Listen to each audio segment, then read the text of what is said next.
Life's too short to drive boring cars. So have you seen how popular these brand new C8 Corvettes are? Have you noticed that when you go down to the dealer, you're not able to even buy one because the last one just sold out? That's quite possibly because the new C8 Corvette could in fact be the best new driver's car of the decade. Let's get into it now. So just in case you haven't heard the latest on the brand new Corvette, 2020's C8 Corvette actually comes featured with a 6.2 liter V8 engine, makes about 495 horsepower, and it's also equipped with a 8-speed dual clutch transmission by Tremec. And the real exciting news of this 3,370 pound monster is it swings way above its weight class in the fact it can crack a 0 to 60 mile per hour time in 2.9 seconds. That will dominate and decimate almost any supercar this side of a McLaren 720. So sure, you've probably heard some of the stories. There have been a few problems and a few teething issues along the way. Corvette admits there's been some issues with stitching, quality control, body panel alignment, issues as well, the odd time with transmission problems, and the odd blown up engine, but these are all more or less one-off issues. The new C8 Corvette really in fact is very much the old C7 Corvette, just twice as good. In other words, now with a mid-engine car, it provides way more grip, way more steering response, and is an overall far better balanced car, on the track or on the street. And so how is this car so good other than its performance figures? Well, let's face it, it's by Chevy, so when it heads to the repair shop, it's not going to come with repair bills of $10,000, $20,000, $40,000 like you might find with a Ferrari or a McLaren.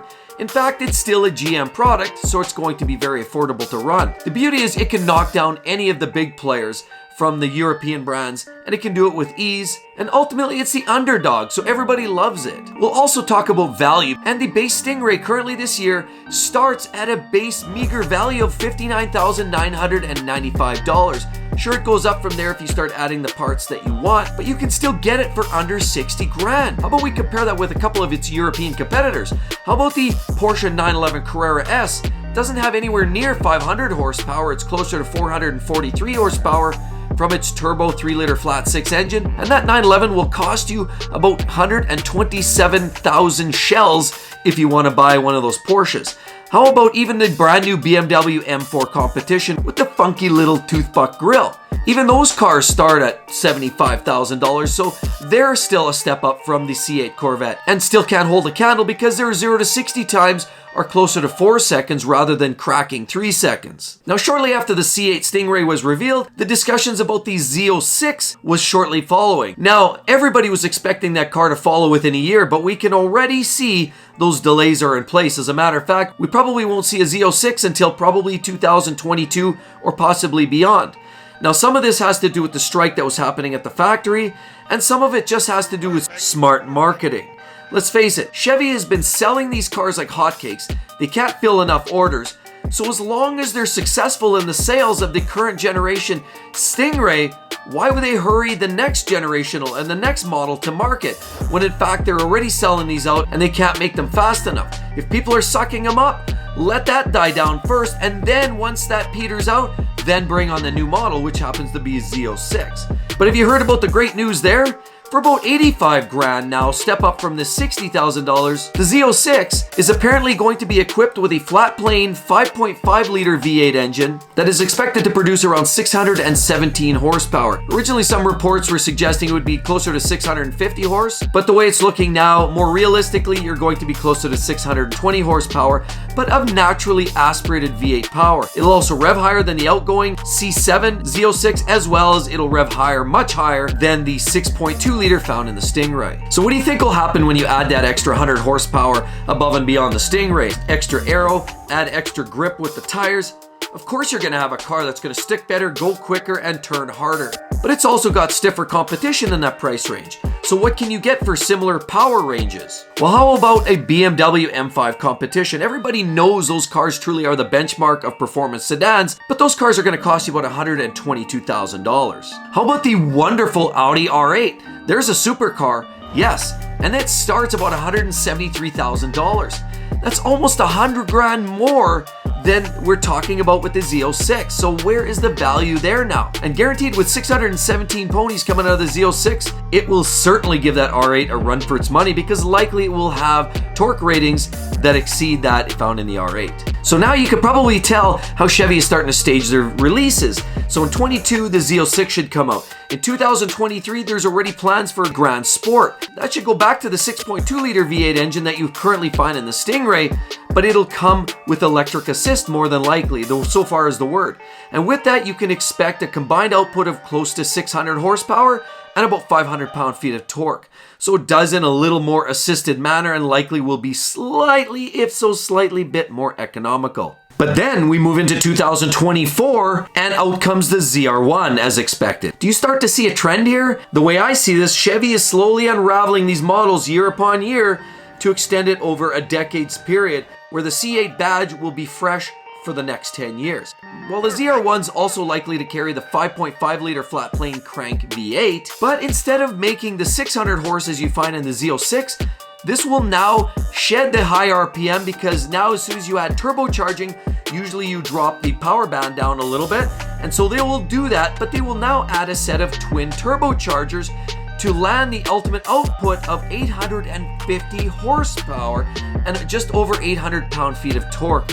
This thing will crush and decimate anything out of Britain or Italy, almost guaranteed. Now, while this car won't expect it to be really cheap, at $120,000, it still represents phenomenal value. Why? Well, let's look at a couple of its major competitors with similar horsepower outputs. For example, the Lamborghini Cyan. Well, that's the Lamborghini's version, essentially, of a hybrid. Absolutely beautiful car, low production numbers, but it also comes with a price tag of $3.7 million.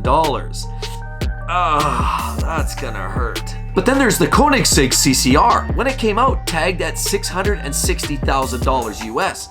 Also a chokingly staggering number. Do you start to see a trend here? To get into that 800 plus horsepower range, you're starting to have to dish out significant dollars, and the Corvette now starts to exaggerate its extreme value compared to its competitors. And this is all going on while all of the other manufacturers out there are starting to whittle it down. Think about the new AMG Mercedes C63. They're talking about putting a 4-cylinder engine in there with turbochargers and a little bit of electric vacuum cleaner driver behind it. BMW stuffing a little electric motors in there. Tesla, electric. Porsche Taycan, electric. Everybody's going to vacuum cleaners, and Chevy says, nah, we're good. We're going with the good old-fashioned American muscle. But the ZR1 isn't just about adding muscle, they're actually adding a little bit of extra tech in there. They're going to have an adjustable rear wing, and possibly you're going to have a variable speed lift on the front suspension to allow for improved grip at higher speeds. Just when you thought Chevy was going to go over the top, they've got yet another one planned for 2025 that they're calling the Zora. That's right, now they're going to likely take the 5.5-liter twin-turbo V8 that you found in the ZR1, but they're likely going to add an extra motivational electric force to the tune of 100 to 150 horsepower to an absolute total output of over 1,000 horsepower and 975 pound-feet of torque. Now, but do you know how they're going to configure this? The electric drivetrain is likely going to just power the front wheels, effectively creating an all-wheel drive car that will have grip for days, and this car will be unbeatable by anything on the planet. Porsche 918 Spider, forget it. LaFerrari, forget it. McLaren P1, forget it. Nothing will touch Corvette Zora when that comes out in 2025. But let's talk about some of its nearest competition in terms of horsepower. How about the Ferrari SF90?